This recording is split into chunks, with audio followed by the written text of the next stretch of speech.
okusiiba kuno mpagi yakuna mu mpagi z'eddiini kintu si kyakyeyagalire.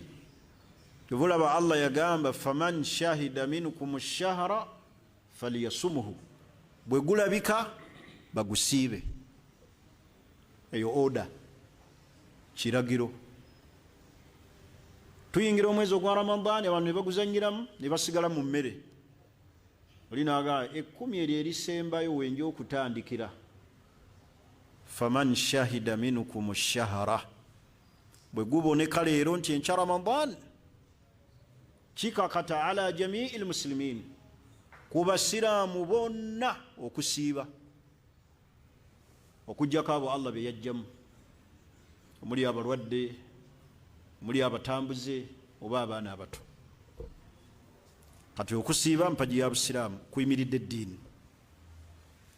Ensonga ey'okubiri, Allah subhanahu wa ta'ala samma hadha ash-shahr Ramadan fi al-Qur'an al-Karim bi ismi.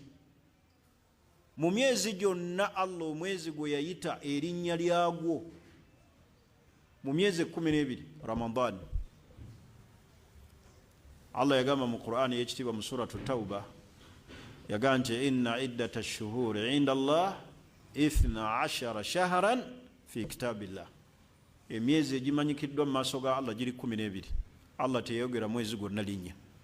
Naye bwe yatuuka ku Ramadan fasammaahu, n'aleeta erinnya lyagwo direct mu Qur'ani, n'agamba nti shahru Ramadan, omwezi ogwa Ramadan alladhi unzila fihi al-Qur'an, Allah muyassiza Qur'ani.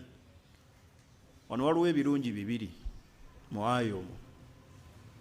Ekisookera ddala obukulu bwa Ramadani Allah okuleeta erinnya lyagwo direct mu myezi gyonna, kyo kiraga nkizo omwezi guno kye gulina.